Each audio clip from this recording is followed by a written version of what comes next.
Agora sim, ao vivo! Hoje eu vou conversar com a Alexandra Parício. A gente teve uma questãozinha técnica que está sendo resolvida, então daqui a pouquinho ela vai chegar aqui para conversar aqui no curso de línguas sobre os idiomas e o trabalho humanitário. É, A Alexandra, ela é coordenadora da Ref Unite, que é uma organização não governamental que cuida de promover a reunificação familiar de refugiados. Um dos temas que a gente vai conversar e que eu quero começar a introduzir aqui é que antes da pandemia a gente estava vivendo o pior momento na história do mundo na questão do refúgio. O pior momento desde que se tem registro da questão do refúgio, né? É claro que antigamente a gente teve outros momentos em que houveram guerras e muitas pessoas tiveram que sair e se refugiar. Aí, agora vamos ver.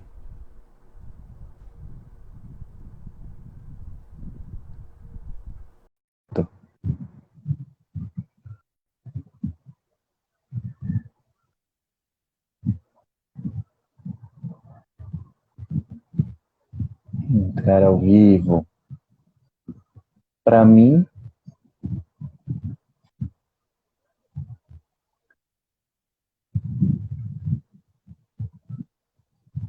para mim tá aparecendo aqui o convite, mas não tá aparecendo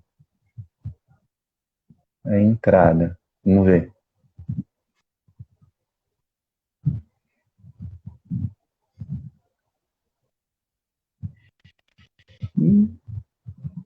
Não.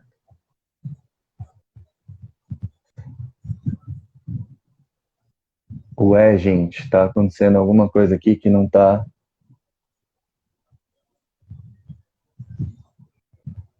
para mim. É... Ale, você consegue cancelar a solicitação que você fez? Eu vou tentar te chamar de novo. Acontece, nas melhores famílias a gente tem problemas técnicos. Vamos ver.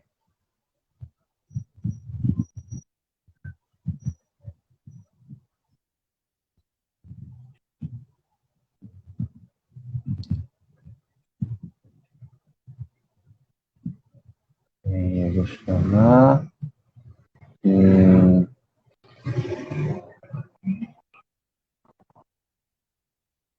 Continue aqui, estamos chamando. Vamos ver, estou com uma pequena dificuldade técnica. Olá, hoje eu vou conversar com a Alexandra Parício, trabalhadora humanitária. Vamos ver, acho que ela vai voltar aqui. E o que acontece? Eu estava. Não, ainda não, ainda não. Hoje o Instagram também está tendo uma série de lives por conta do Dia Internacional da Mulher. Então, tem muitos conteúdos muito interessantes acontecendo no Instagram hoje. E aí, vamos ver se rolou.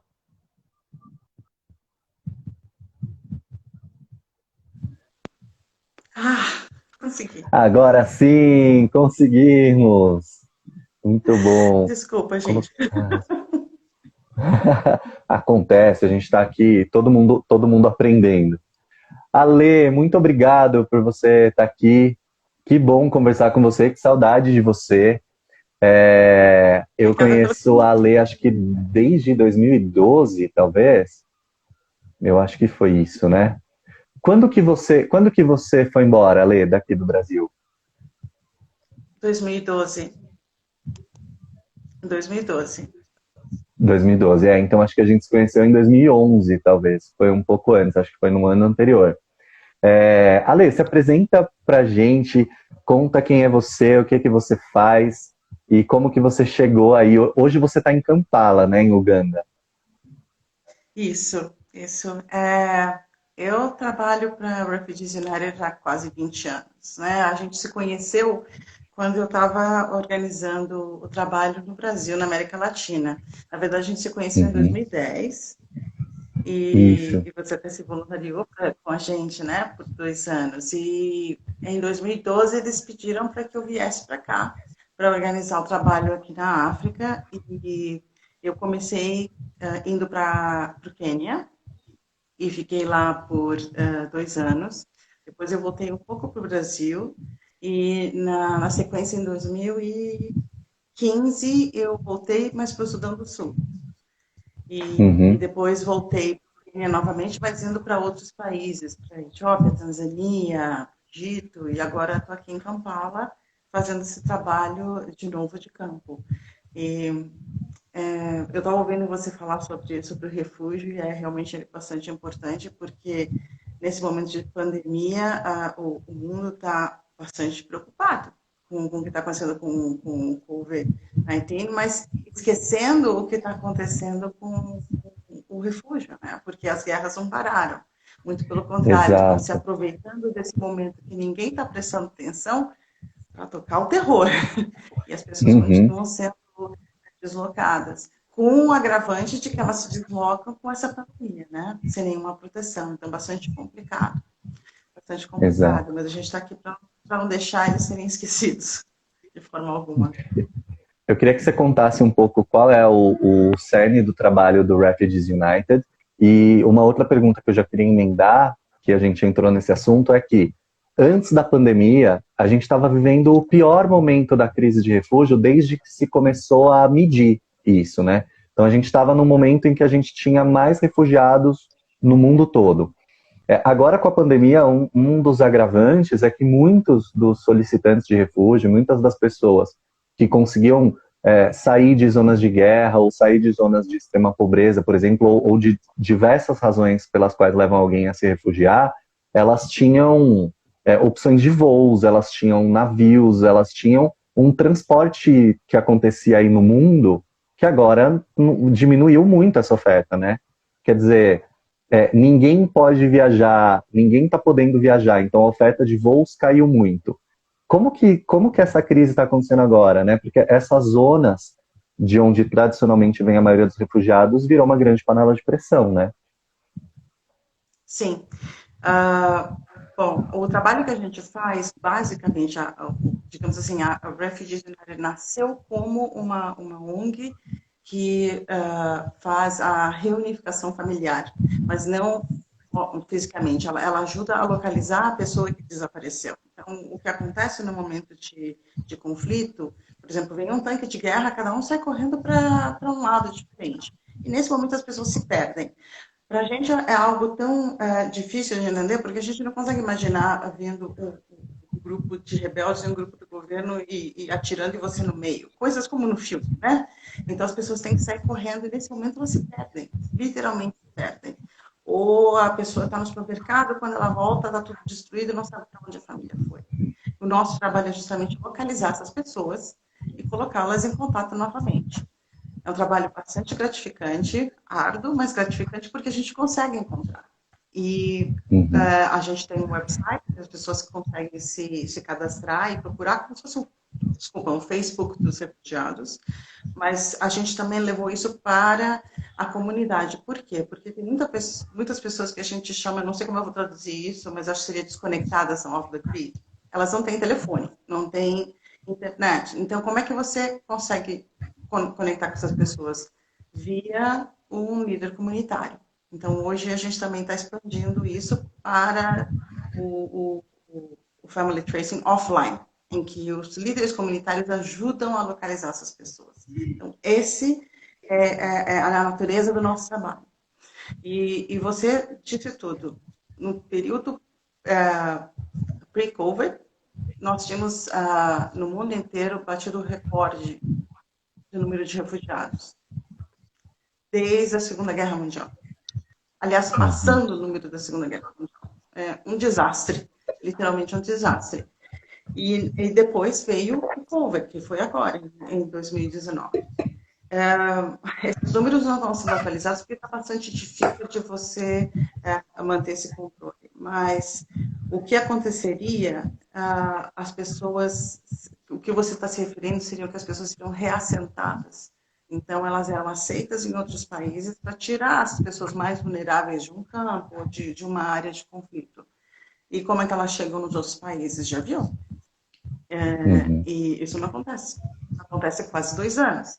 E o mais complicado ainda é que se elas têm que fazer isso, elas vão fazer isso por meios irregulares, via o traficante de pessoas ou a pessoa que vai cruzar uma embarcação da África para a Europa.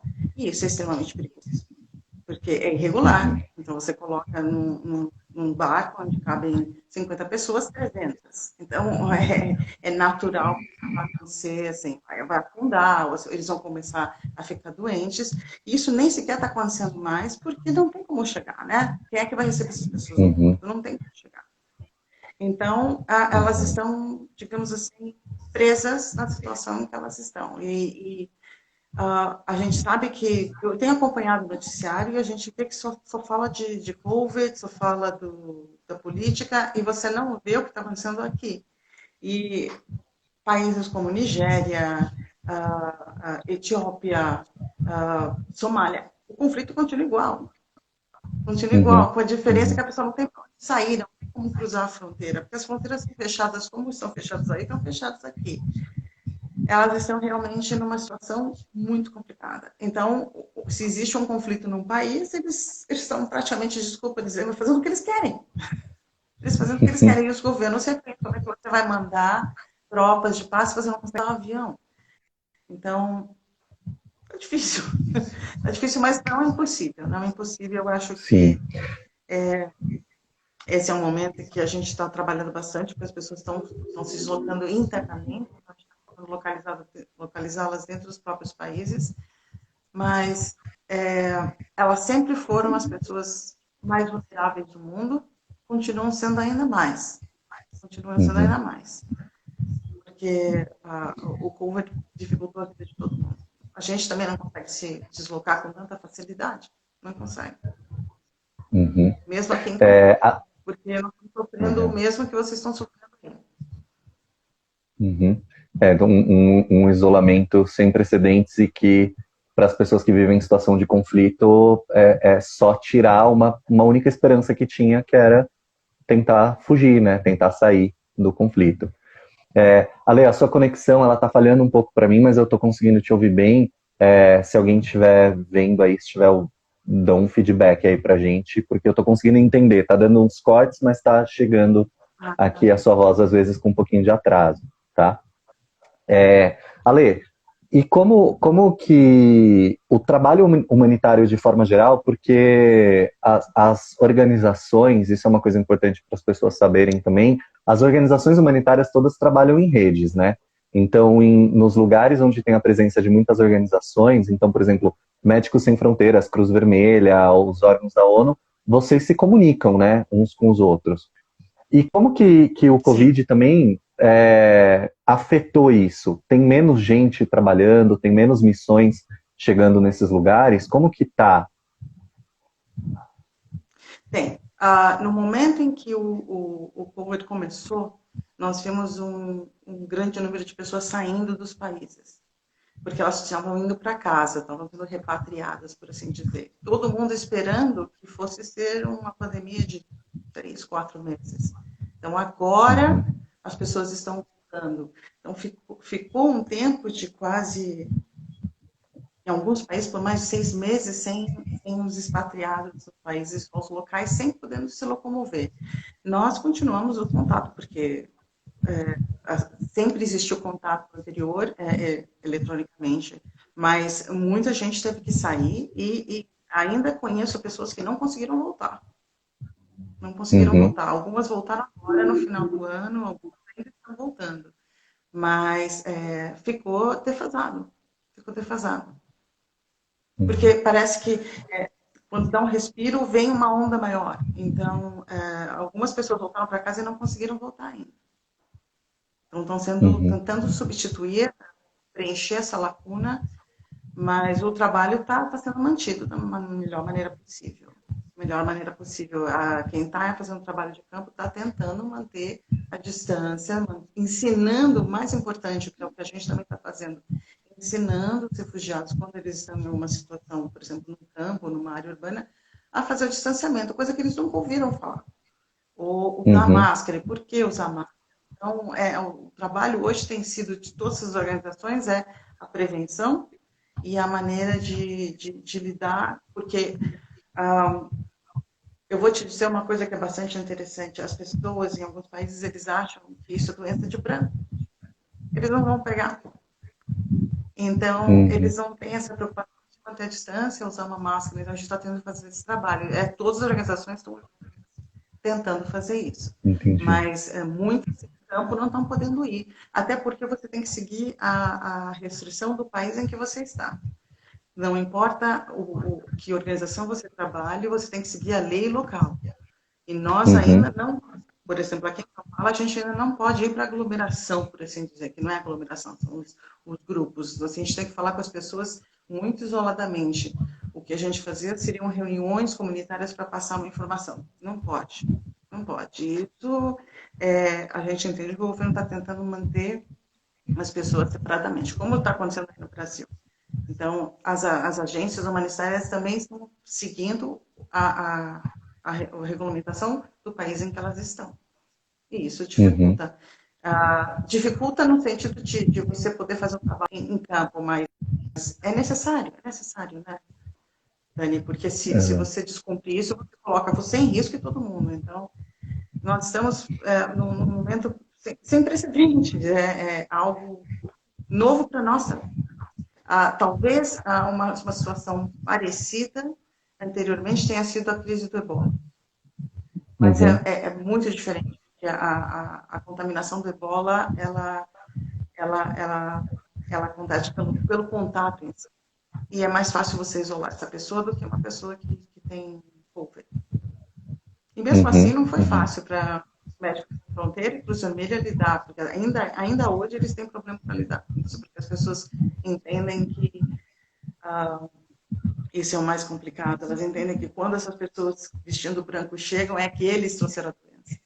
Então, é Entendi. bastante desafiador. Mas, desculpa, eu estou parecendo bastante pessimista aqui, eu estou tentando, mas que isso Não, é mas algo assim para todos nós, para todos nós. claro, claro. Não, e depois de todos os horrores que a gente já ouviu trabalhando no acolhimento de refugiados, você muito mais que faz isso há muito mais anos, né? Mas eu me lembro de histórias assim muito impactantes que eu ouvi que eu nunca mais esqueci. Eu me lembro de um pai que chegou com 2 filhos aqui no Brasil, eu acho que do Congo, de RDC, e ele contou que estava voltando para casa com os filhos e algum vizinho falou: "Meu, não volta para casa porque mataram todo mundo lá". E ele veio embora, foi embora, saiu, foi embora. E veio parar no Brasil, porque devia ter um voo para o Brasil, e chegou aqui com 2 filhos, com 2 crianças. E completamente deslocado, assim. Eu acho que, assim, depois de todo o horror aqui a lida com refugiados coloca a gente, né, de saber das coisas do mundo, enfrentar uma pandemia, assim, colocar uma pandemia como um a mais, porque é um a mais, né? Não é o único problema, é um problema a mais. É mais alguma coisa. É de fato uma coisa, é de fato uma coisa horrível, né? De fato uma coisa horrível. É, E é vacinação porque também é não se complicado. tem. Uhum. Não, perdão. Mas você tem toda a razão. Você colocou uma camada de um problema maior em cima de algo que já é difícil, né? Porque, como você destacou bem, se você acompanhar de perto, os conflitos ainda estão acontecendo nesses países, por exemplo, Congo, Somália, Etiópia. Etiópia está pior do que podia se imaginar. Você tem problemas na Nigéria, no Mali, no Chad, no Camerun, Uhum. Camarões, na República Centro-Africana, tudo está acontecendo agora. E tem o Covid em cima. Então, Uhum. uma barreira maior para que a ajuda humanitária possa chegar. Muito bom. Então, Ale, a gente eu não queria te fazer uma pode. pergunta. Eu queria te fazer uma pergunta e talvez a gente consiga ser um pouco mais positivo nessa resposta. Mas o Brasil é muito preconceituoso com a África. A gente tem muito pouco acesso ao que é a África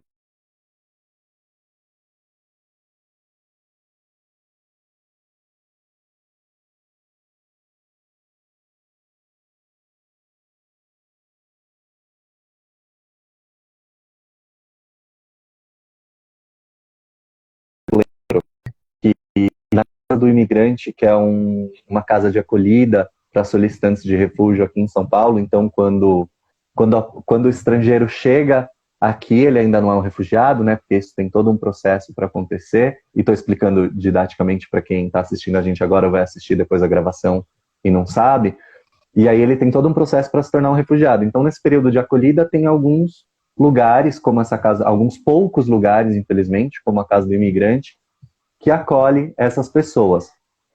E eu lembro que tinha um garoto que estava lá com a família e que ele falava inglês, ele era do Congo, então ele falava Lingala e ele falava francês, e ele falava inglês, mas ele já tinha aprendido português também antes, porque eles passaram por Angola, e tinha mais um idioma que ele falava.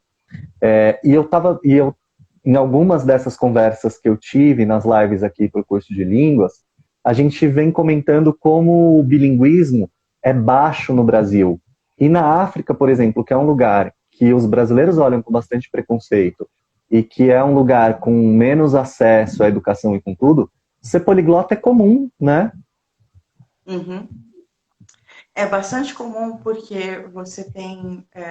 a característica da África, ela é bastante plural. Então, você tem dentro de um país milhares de tribos, mas milhares não, mas centenas de tribos. Por exemplo, no Congo, você tem mais de 400 tribos e cada uma fala a sua própria língua.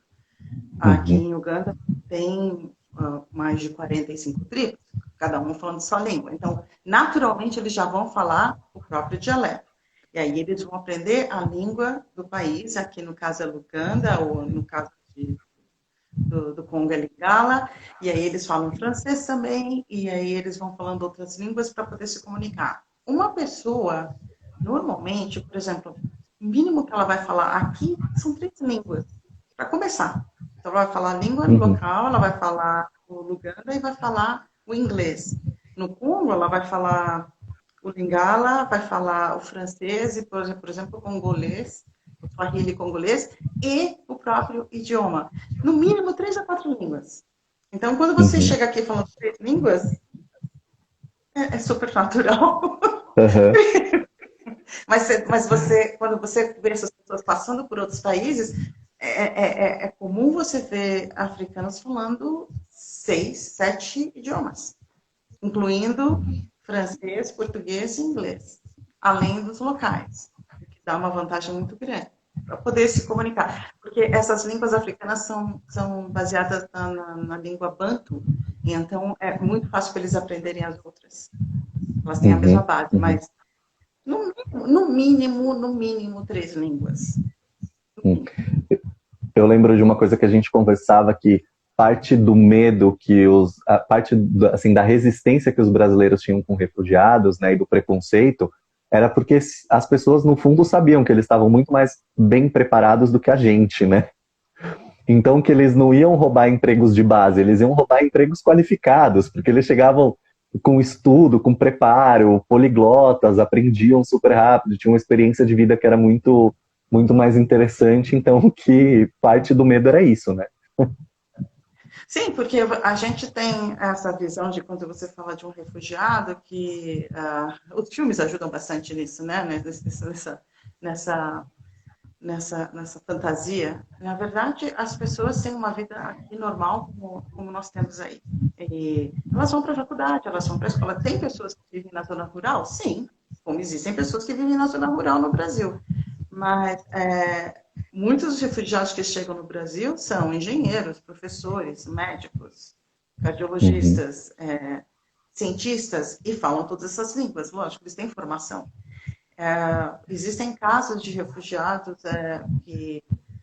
o problema é que não só para o refugiado, qualquer estrangeiro, você não pode simplesmente pegar o diploma e aplicar, você tem que fazer a tradução, estudar novamente.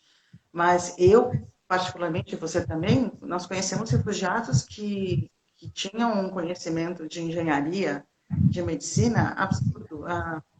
Um refugiado também, um Robert, ele era filho de embaixador, falava 9 idiomas e ele era conhecido como o Zerbini do Congo Democrático. Hoje ele tem uma companhia de tradução porque ele não conseguiu aplicar o diploma dele, mas um monstro, entendeu? Todo esse conhecimento, essa bagagem. E vale lembrar que refugiado não é só aquela pessoa que vai chegar com uma bolsinha e não tem nada para acrescentar. Vamos lembrar, Albert Einstein era refugiado, Madeleine Uhum. Albright era refugiado. Então, você tem pessoas refugiadas com uma bagagem intelectual e cultural muito grande. Sim, eles são extremamente preparados Uhum. e dão valor ao conhecimento, ao estudo muito maior, porque eles sabem que se eles tiverem que competir, sair para o Ocidente e competir, vai ser uma competição muito grande. Mas excelentes faculdades aqui também. Então, as pessoas têm uma formação muito boa, muito boa. Uhum. Uhum. Muito bom. Ale, qual que é a sua relação com os idiomas, assim? Quais são as línguas que você fala e como que você... Eu queria saber, assim, a sua relação com os idiomas e a sua relação com esse trabalho humanitário internacional, assim. Você acabou indo trabalhar com refugiados porque você já falava outras línguas, ou isso já era um encanto e já era um desejo seu e você foi aprender línguas porque, no fundo, você sabia que isso ia ser o seu caminho? Bom, línguas é até meio embaraçoso isso, né? Quando você fala que o cara aqui fala 3 línguas no mínimo, a gente não chega nem perto, né? Mas a língua que eu falo com muita fluência, além do português, é o inglês. O Uhum. francês eu me comunico, não tão bem quanto você, de forma alguma. Com o Obrigado. francês eu me comunico, entendo tudo, me comunico, mas não é fluente. As outras línguas a gente acaba aprendendo, entendendo, de ouvir. Como qualquer outro estudante de língua, a gente tem essa barreira, né? Estou falando errado, estou falando uma Uhum. bobagem. Então a gente fica um pouco receoso, principalmente quando a gente vai falar na língua deles. Mas falo inglês desde criança, porque a minha família sempre falou inglês. Então, isso foi um diferencial para quando eles me pediram para vir para a África. Uhum. A língua o idioma é bastante importante. Você tem talvez uma única organização do mundo em que o português é uma língua oficial, que é o World Food Program, WFP, Uhum. o Programa Certo. Mundial de Alimentação. De O alimentação. português o português é uma língua oficial, mas as demais, o mínimo é que você tem que falar o inglês e o francês, porque você Uhum. vai lidar com esses refugiados desses países. Há outras organizações que vão te pedir para falar o árabe, ou te pedir para falar o italiano, dependendo da natureza da organização, mas é necessário, pelo menos, você falar uma ou duas línguas com fluência. Isso foi diferencial para quando eu vi. Eu sempre gostei de fazer esse trabalho, então isso foi uma diferencial. Mas tem muita gente que vai estudar para poder aplicar para posições. E hoje, Uhum. talvez o mais importante, o inglês hoje não é mais importante, o inglês se tornou default. O inglês você tem que Uhum. falar inglês. Você vai se comunicar com as outras agências do idioma. E o francês está se tornando hoje um default, porque quando você vai lidar com os países da África Ocidental, você tem que falar o francês muito mais do que o inglês. E é a forma como você vai se comunicar com o refugiado e com as outras agências. Então, essas duas línguas são absolutamente necessárias para o trabalho humanitário. Às vezes, uma ou outra, dependendo de onde você vai trabalhar. Mas Uhum. inglês, hoje em dia, não é um diferencial. Inglês é básico como você fala português. Sem falar inglês, você não consegue. Se Uhum. quer se comunicar com as outras organizações. Então, é essencial que você tenha pelo menos mais uma língua. Essencial. Além do inglês. Além do inglês. Mas o inglês é, assim, absolutamente necessário. Absolutamente necessário. Uhum. Porque como é que você vai se Uhum. comunicar com as outras agências? Ainda que você esteja trabalhando num país em que você fale francês, mas quando você vai se comunicar, tudo bem, ONU vai falar, outras agências vão falar também. Mas o inglês é universal, como era o Uhum. francês antigamente. Então, eu diria que hoje o inglês é básico. É básico. Uhum. Com certeza. E eu fico pensando muito que a Refugees United também, eu acho que um dos grandes diferenciais do trabalho foi que é uma organização que buscou a tecnologia como um ponto de apoio muito rápido, né, para desenvolver o site, desenvolver aquela comunicação por SMS e chegar nas pessoas pelo telefone, né? E para desenvolver isso também, para explicar para os desenvolvedores, quer dizer, todo esse universo é em inglês, né?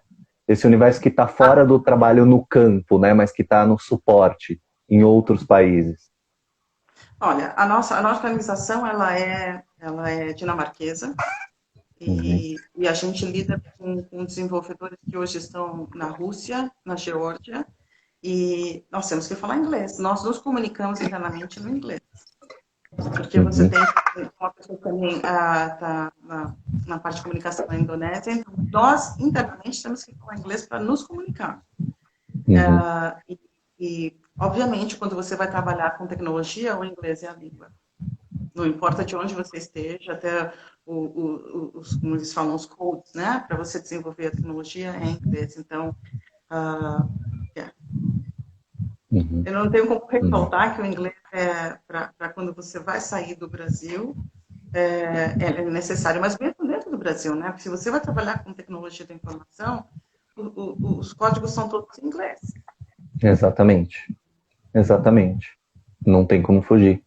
Ale, você foi para a África em 2012 e aí você foi primeiro para a Nigéria. E quais Quênia. são... Não, para o Quênia, isso, para o Quênia. Quais foram os países que você morou aí desde 2012?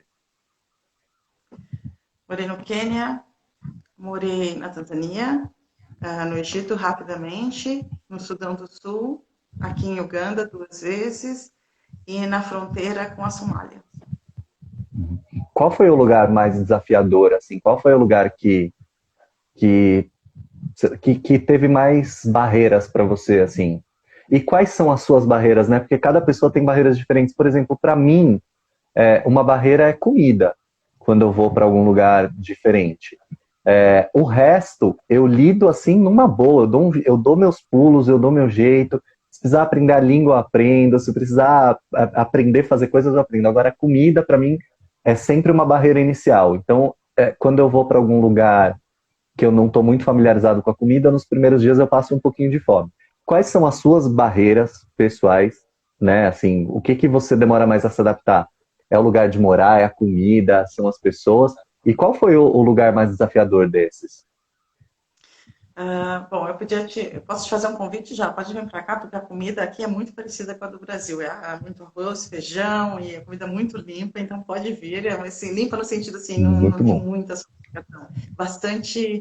Bastante gostosa, então a comida não vai ser um problema. Para mim, o maior problema sempre é a água.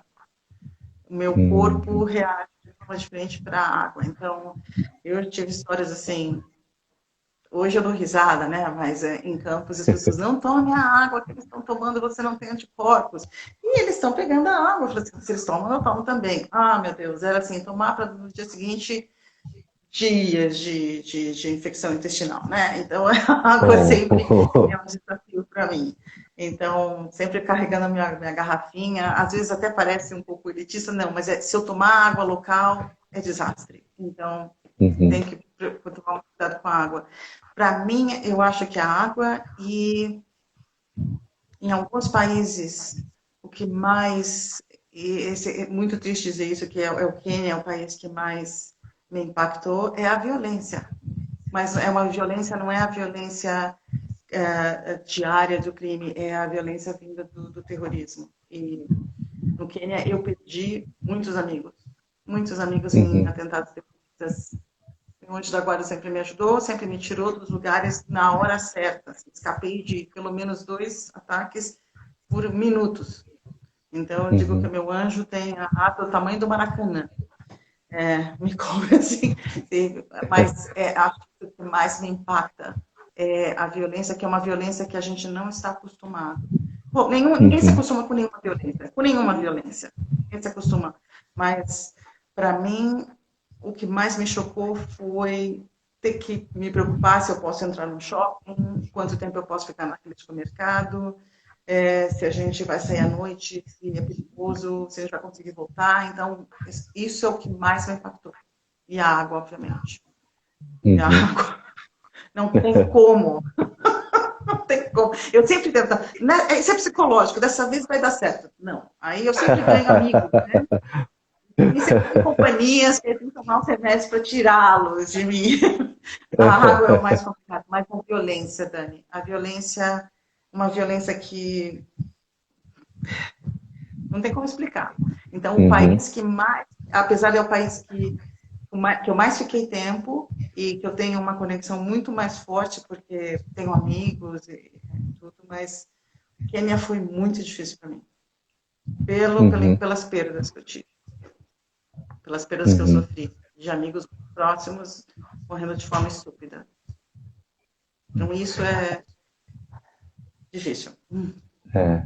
Ale, hoje eu até comentei no começo que o Instagram hoje está cheio de lives super interessantes, porque é o Dia Internacional da Mulher, né? Verdade. E como é ser uma mulher fazendo à frente desse trabalho na África, enfrentando esses perigos muito de peito aberto, né? Quer dizer, você não está indo fazer um projeto, não sei, um projeto de saúde, quer dizer, é um projeto que lida diretamente com essas violências, né? É tentar reunificar pessoas que foram separadas por ataques terroristas, pela guerra, por brigas de facções, né? Como é para você, são essas questões?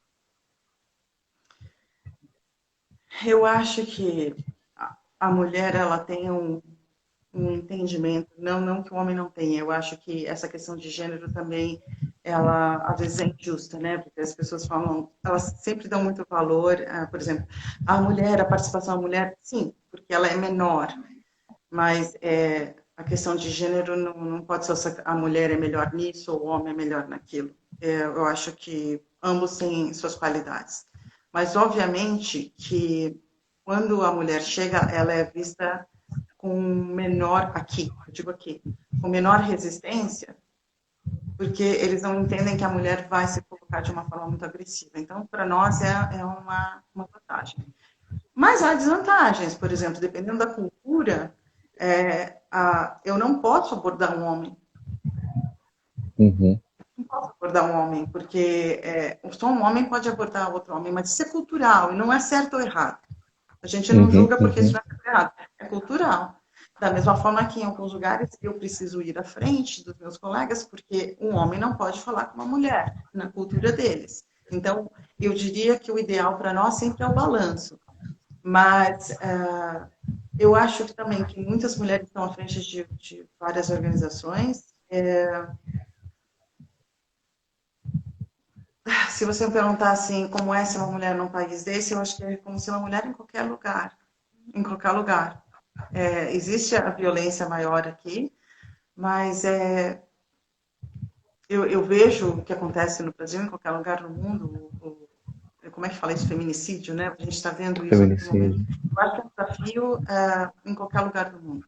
Qualquer lugar do mundo. Uhum, Aqui é porque a gente está enfrentando barreiras culturais e a violência, mas eu acho que seria em qualquer lugar do mundo. Eu acho que a mulher tem esse desafio no planeta, porque a gente está uhum, vindo de culturas muito patriarcais. Mas o balanço é necessário, o equilíbrio é necessário. O ideal seria que nós fôssemos vistos todos iguais, né? Onde não faz diferença. Até porque muitas vezes a gente é mais forte emocionalmente. Talvez justamente porque a gente chora, grita, se descabela, a gente consegue colocar isso para fora e amanhã está nova. Né? O homem já não, o homem fica aquilo guardado, é mais difícil de lidar e por isso sofre tanto com os problemas. Mas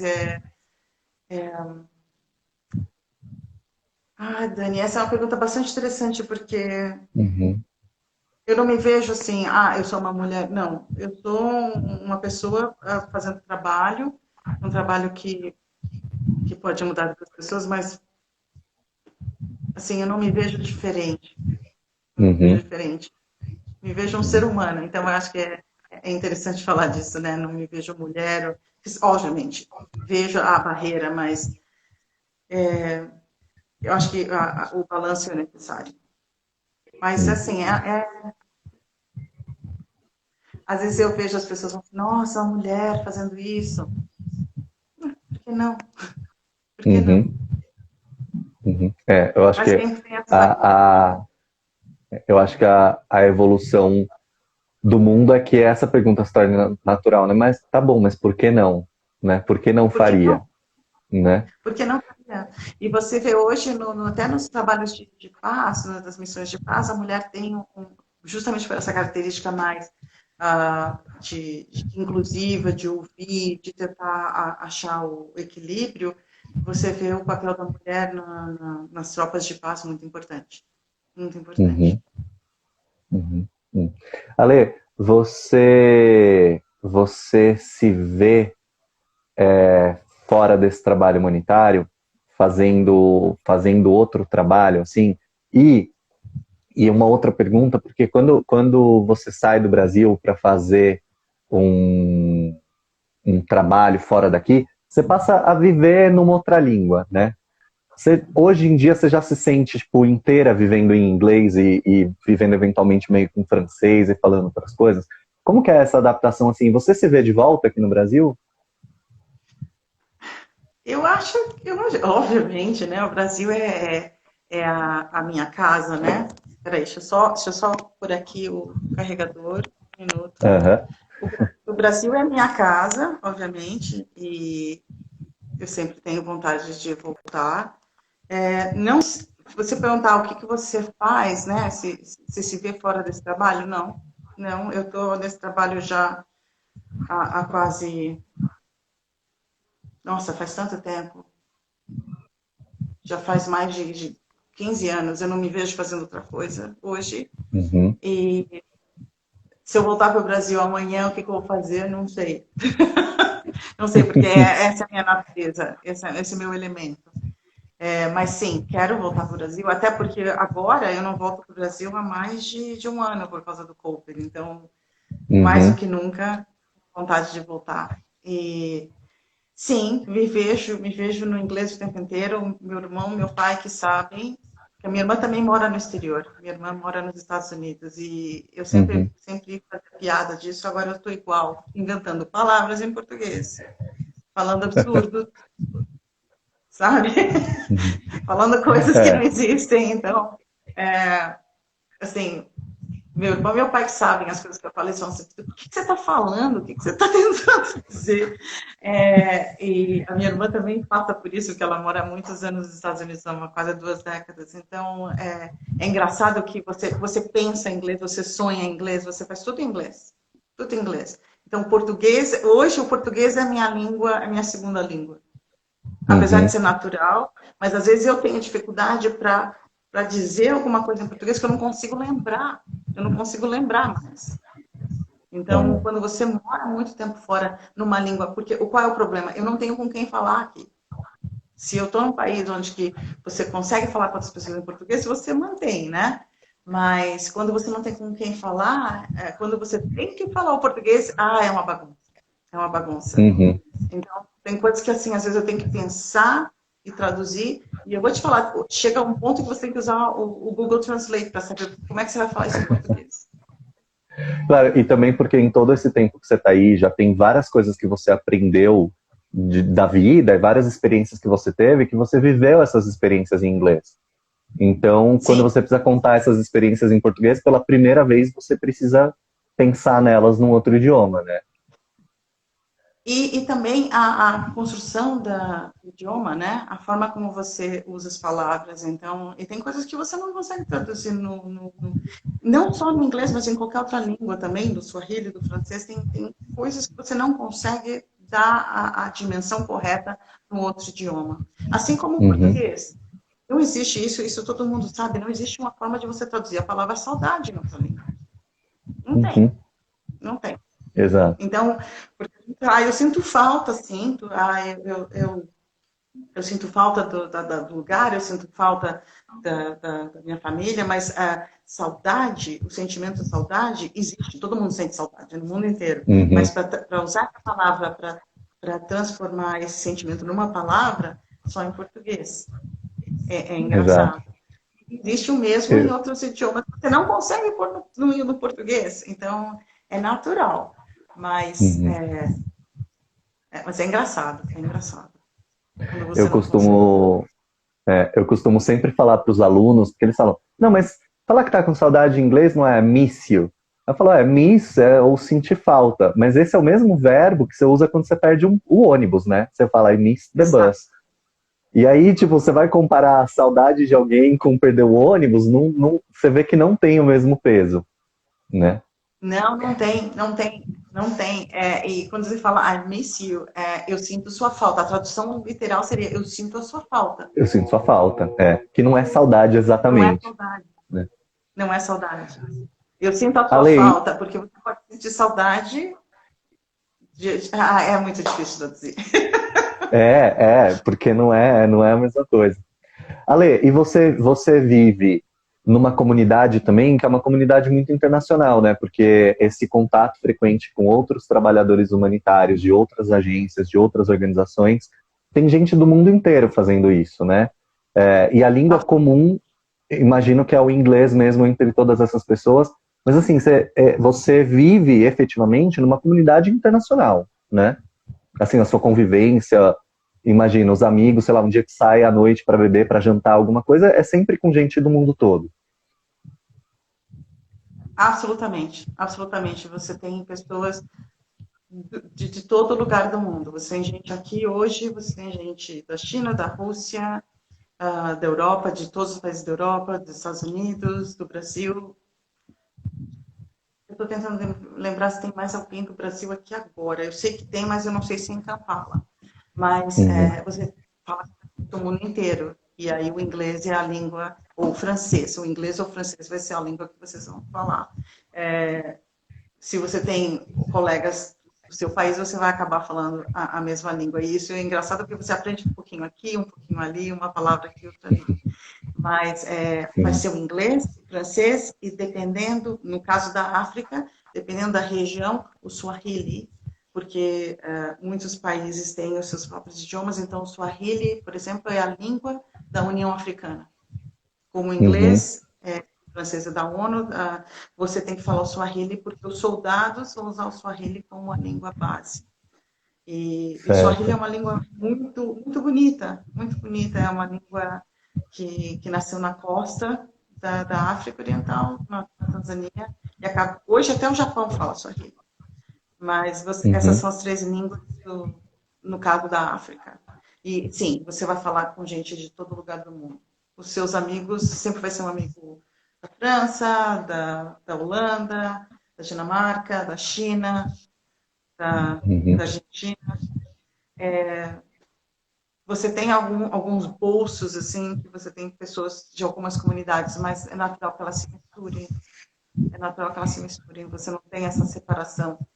Todo mundo e a gente, todo mundo está fora de casa, né? Então a Uhum. gente se Uhum. une para fazer a nossa própria, digamos assim, a nossa própria família, né? Aqui. Sim. E a presença de brasileiros nos trabalhos humanitários na África, Eu posso principalmente, falar uma coisa ela é grande. engraçada? Diga, Posso falar uma claro. coisa? O meu irmão está aqui na live e ele está rindo porque ele está lembrando de uma coisa O que eu tirava Dolfinho, da minha irmã. Dolfinho, Dolfinho. eu Dolfinho é imaginei, uma das eu coisas li. que a gente fala. Esse Dolfinho, Dolfinho. Porque Diretiva, coisas assim. Porque dolphin é golfinho em inglês, então vira o dolfinho. Vira Muito Dolfinho. bom. E assim, você fala e eles começam a dar risada, você me corrige então, né? Uhum. Decembro. Se eu começar, a gente não. Amarelite, ó, mandou uma outra palavra aí, amarelite. Amarelite. Não, isso é da minha irmã. Amarelite que é icterícia. Que é bem comum nos bebês, né? É ter uma amarelite. Amarelite. Ai. Ô, Ale, tem uma presença grande de brasileiros fazendo trabalho humanitário na África. Essa presença ela é Tem. maior, menor nesses anos que você está aí? Cresceu, diminuiu? Como que você, a partir da sua observação, claro. Eu acho que está crescendo. Na verdade, está crescendo bastante. Uhum. Quando eu cheguei no Quênia, eu acho que eu era a única, em 2012, a única que trabalhava com refugiados em Nairobi, apesar de ter outros brasileiros que tivessem passado por lá. Mas esse trabalho está crescendo cada vez mais e se vê mais brasileiros fazendo trabalho humanitário, e especialmente nas missões de paz. Tanto que, recentemente, acho que foi o ano passado, uma brasileira recebeu várias medalhas pelo trabalho uma brasileira recebeu as medalhas como o melhor trabalho de gestão de conflito no Sudão do Sul. Então, Sudão do Sul. Então, você vê o brasileiro crescendo bastante nesse trabalho humanitário. Bastante. Eu acho que eu teve sempre essa representação importante nas tropas de paz, mas você viu um Brasil aqui, outro ali, mas acho que isso está crescendo muito, bastante. Era bastante capacitado, justamente por esse espírito de... Porque no Brasil é natural você sempre lidar com outras culturas, porque ninguém é indígena, né? Totalmente indígena. Então, todos temos um background. Os ancestrais são estrangeiros. Então, para nós é natural respeitar a outra cultura, entender que os italianos e os espanhóis são assim. Então, o brasileiro tem esse diferencial. Tem essa facilidade para lidar com outras culturas. Eu acho que podia crescer mais, com certeza. Pode crescer mais. Sim, com certeza. Bom, um dos passos é a gente se tornar um país um pouco mais bilíngue, né? Porque a gente ainda está fraco com isso. Só 5% dos brasileiros falam outro idioma. 5%. É vergonhoso, né? É vergonhoso. Ale, o nosso tempo tá um pouco acabando, porque o Instagram só me deixa fazer lives de 1 hora. Acho que eles sabem que eu sou falastrão e se eles deixarem eu vou fazer lives imensas. Mas eu queria comentar uma experiência que me marca muito até hoje. E já deixar aqui, contar para as pessoas que eu vou deixar na descrição desse vídeo o site e o perfil oficial do Refugees United, para que as pessoas conheçam e se envolvam com esse trabalho como puderem. Mas eu lembro que a primeira vez que eu fui com você na casa do imigrante, tinha um senhor sírio que falava francês, e que ele começou a conversar e eu acho que ele estava muito desesperado para conversar com alguém, porque fazia muitos dias que ele não encontrava uma pessoa que falava francês, e que aí você falou para mim, conversa aí com ele. E eu fiquei 1 hora ali conversando com ele, trocando uma ideia. E aí eu lembro de 2 coisas importantes. Primeiro, que você me falou que às vezes para essa pessoa era muito importante ela conseguir conversar com alguém, porque a situação dele legalmente já estava sendo resolvida, né? Ele já estava com os documentos encaminhados e tudo, mas que era muito importante. E ele me contou nesse dia um monte de coisas da Síria, um monte de histórias de atentados, só que a imprensa ainda não tinha começado a noticiar os conflitos lá. E aí você me disse, Dani, presta atenção aqui na casa do imigrante, porque esse lugar é um termômetro do mundo. Não tinha sírios aqui por meses. E aí na semana passada tinha um sírio. Agora chegou esse cara. Se a gente voltar aqui na semana que vem e tiver mais um sírio, a gente tem um problema na Síria e a gente precisa prestar atenção. E aí, até que a imprensa brasileira comece a noticiar, a gente precisa entrar na imprensa internacional e ver o que estão falando da Síria. E aí, 3 meses depois, a guerra estourou num nível máximo lá, e era praticamente o único assunto falado na imprensa internacional, na editoria internacional, né, da imprensa brasileira também. E isso ficou muito marcado para mim, assim, olha, isso aqui é um termômetro do mundo. E observa o que está acontecendo aqui. Chegou um sírio, aí chegou outro, chegou o terceiro, e aí depois desse dia não pararam de chegar sírios no Brasil, procurando refúgio em todo lugar do mundo, e desencadeou naquela guerra horrível que a gente viveu e que ainda vive, né? Que ainda não acabou, o problema não se resolveu. E aí uma coisa que eu queria contar para as pessoas que estão vendo essa live é que quando a gente fala de refúgio, é muito difícil, demora muitos anos para a gente dizer que um problema acabou, né? Que um problema se resolveu em algum lugar. É muitos anos, né? Então, o problema da Síria, por exemplo, não está resolvido, só que a gente não tem mais muitos sírios chegando nos lugares, porque está difícil de sair, e com todos os outros conflitos. Então eu tenho essa memória muito viva, assim. E eu queria te agradecer muito, porque te conhecer realmente mudou minha vida, mudou muito as experiências que eu vivi no acolhimento com refugiados. Eu sempre fui um apaixonado por idiomas, mas essa experiência, esse dia de poder escutar um cara que chegou da Síria vindo de uma situação muito ruim e que estava se sentindo aliviado e feliz de poder conversar com alguém, valeu tudo que eu estudei de francês na minha vida, assim, tipo, valeu nesse dia, assim. Então é um trabalho realmente muito, muito além de qualquer outra coisa, assim, que eu possa descrever. Obrigado de verdade. Ai, obrigada. É uma lembrança bonita mesmo, de verdade, porque isso aconteceu mesmo com a Nigéria, com a Venezuela, e o Brasil ainda é o termômetro do mundo, sim. Uhum. E é importante você colocar isso, porque hoje um conflito, uma pessoa que se desloca, ela deve levar no mínimo 25 anos para voltar para casa, no mínimo. Então, quando você abre um novo campo de refugiados, espere-se pelo menos de 25 a 30 anos a pessoa poder Uhum. voltar para casa novamente. E o que você fez naquele dia, você pode ter certeza que você marcou a vida dele também, porque muitas vezes o que eles só querem é alguém para Uhum. ouvir, porque ele precisa colocar para fora o que está sentindo, os medos, a ansiedade, alguém que possa conversar com eles. Isso te marcou, mas você pode ter certeza que ele nunca vai te esquecer também, Dani. É, é, muito bonito isso, né? Nunca. Muito bom. Ale, quero te agradecer muito, muito mesmo. É muito Ah, bom te ver depois de faz anos que a gente não se via, né? E te mando um abraço enorme e tenho uma admiração enorme por você, pelo trabalho que você desenvolve. E desejo que o Covid seja algo que a gente consiga resolver e controlar para que a gente possa voltar a prestar atenção nesse problema perene do refúgio e que mais pessoas possam se envolver com isso e se comprometer em fazer essa transformação que o mundo precisa. torcendo também, Dani, torcendo para esse Covid passar logo. Precisa passar. E, mais uma vez, obrigada pelo convite. Muito gostoso te ver também. Muito gostoso.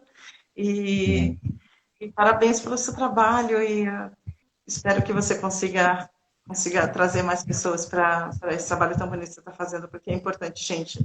Ouve o Daniel. Ele está falando certo. Ouve o Daniel. Precisa fazer. Precisa fazer sim. Obrigada Muito pelo convite. obrigado. Obrigada. Imagina. Obrigado você, Ale.